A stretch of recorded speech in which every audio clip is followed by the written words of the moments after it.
my name is Duval. I'm a doctor of physical therapy, and I am here today to talk to you about the sciatic nerve and sciatica.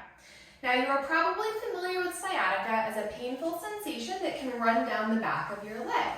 And in fact, sciatica is compression of the sciatic nerve, which is a big nerve running down the back of your leg. However, there can be many causes for sciatica.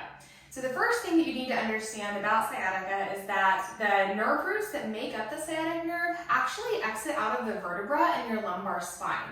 They exit out of the L4, L5, S1, S2, and S3 vertebra. So there's lots of little nerve roots that are coming together to form this big sciatic nerve that runs down your leg.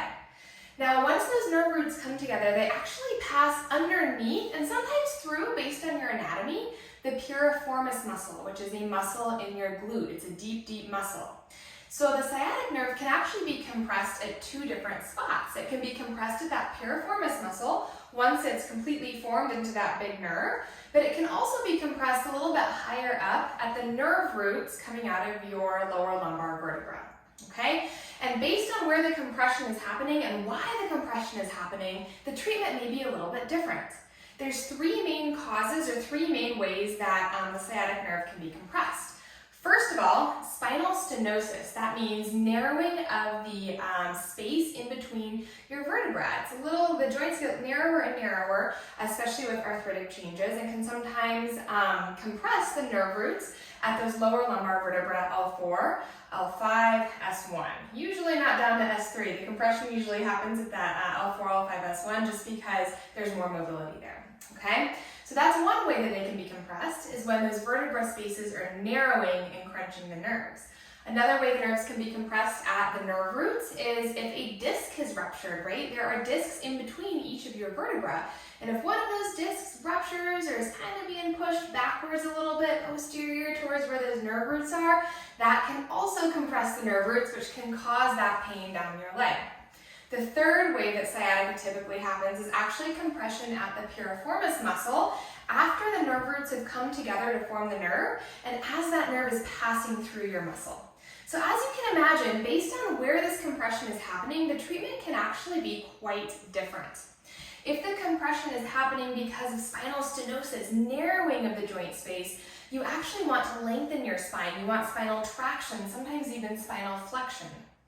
If the compression is happening because a disc has ruptured and is pushing on the nerve roots at the lower lumbar spine, you'll actually want extension of the back because that's going to help relocate that disc into its appropriate area where it likes to live.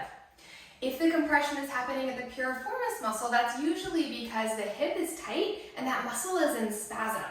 So if that's the case, you actually want to be stretching the piriformis muscle and rotating the hip into external rotation. So it's very, very important that you understand why your sciatica is happening because that's going to help you treat it appropriately. Very important for you to see a physical therapist to help you diagnose and decide which treatment method and which exercises are best for you. So that being said, I am going to walk you through a few different exercises and I'll talk to you about what type of sciatica each exercise is appropriate for.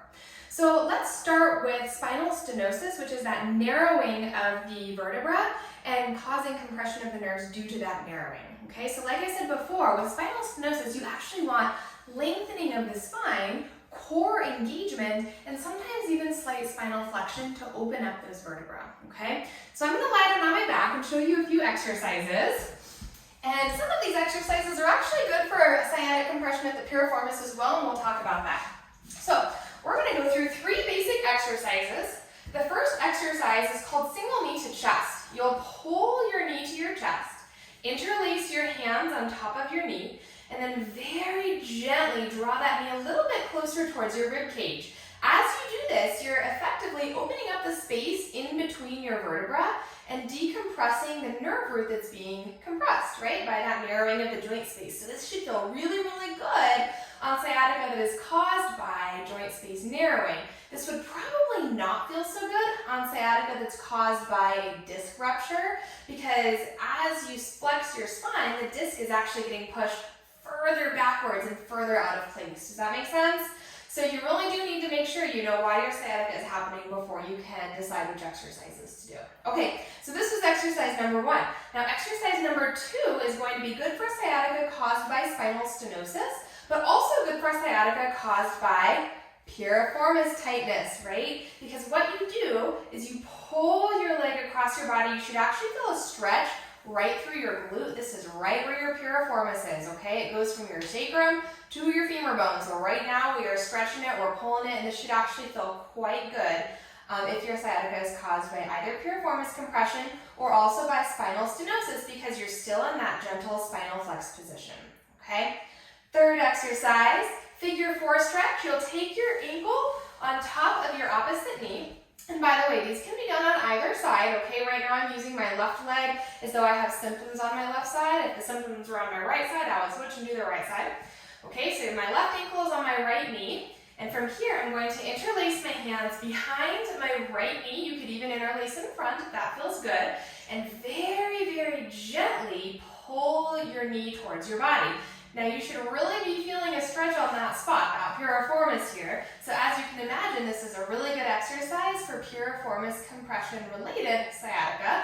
Also because your spine is moving into a flexed position, it's good for sciatica that's caused by spinal stenosis, okay? So if you have either of those types of sciatica, I recommend doing those 3 exercises very gently. Hold for about 30 seconds, knee to chest. Hold for about 30 seconds, crossing it over, and then hold for about 30 seconds with your ankle on top of your opposite knee. Repeat 2 to 3 times, and your symptoms should actually start to subside. Okay, let's move on to sciatica that's caused by a disc rupture, right? Now remember, if your disc has ruptured and moved out of place, it's actually moved posterior, okay? So it's moved backwards, which is why it's compressing your nerve roots. And we want to make it move back forwards again. Now the way to make it move forwards is to press your spine into an extended position to bring the joint space together and relocate that disc where it should be. If you have sciatica caused by stenosis or possibly by that tight piriformis, this exercise probably will not feel very good, okay? So this is only for sciatica caused by a disc rupture.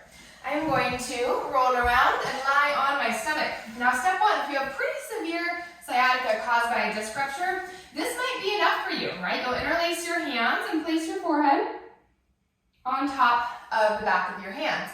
You may already feel some relief. You may feel a little bit of intensity, but it's kind of like that good intensity. You'll hold here for about 30 seconds. And if you do not start to feel additional pain, also if your pain starts to subside, you can prop up onto your elbows into a position that I call prone on elbows, okay? So you're up here. Again, if this is too much, you can always back off, go back to position number 1. But if you're here and you're feeling okay, you'll try to bend one knee. If that feels okay, put it down, maybe try to bend the other knee. If that feels okay, you're going to try to bend both knees at the same time, and as you can imagine, in your mind's eye, the vertebrae are actually moving together in your low back, which can help to relocate a disc that is kind of moved away from its neighborhood, right? We want to get it back into its neighborhood. So very, very gentle spinal extension will help to encourage it to go home, which is where it wants to be. It's just lost. It's lost in the backyard. We want it to go home. All right, so I would recommend really doing as many of these as you can tolerate with perfect form and no pain. A good starting point would be 8 to 10 repetitions, 2 to 3 sets, okay? And if that feels okay, you can always do more, especially if this is really relieving your pain.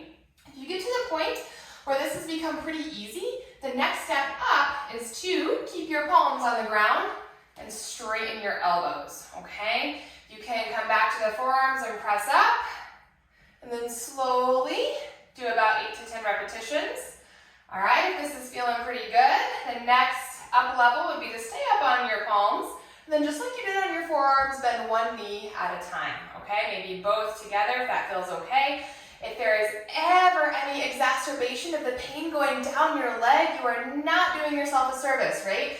I want to tell you very quickly about a concept called centralization. If you have sciatica and the pain is getting worse, it's moving down your leg, that is not the pain leaving your body, that is actually you irritating your nerve or your nerve root more. Okay, so if you find the pain is getting further down your leg, if you feel as though it's getting worse, it's getting more down towards the foot, that is a reason to stop. You are not doing yourself a service, okay? If you find that the pain is actually getting closer to the back, it seems like it's leaving your leg, getting closer to its source, That's a good thing, okay? That actually means that you are centralizing, you are decreasing the pressure and the irritation on the nerve root, and you are helping that nerve root to heal. So remember, down the leg, more pain is bad. Up the leg towards the back, less pain in the leg is a good thing. Now, I always say this, these exercises are very general, and as you may have already figured out from this video, it's very, very important to know the cause of your sciatic pain, because if you don't know the cause, the treatment, like these exercises, right, some of them are good for one type of sciatica, but can actually make a different type of sciatica worse. So it's very, very important that you know the root cause of what is causing your sciatica. I highly recommend that you speak with a qualified physical therapist in your area so that they can help you to diagnose and figure out which exercises and which exercise route is correct for you.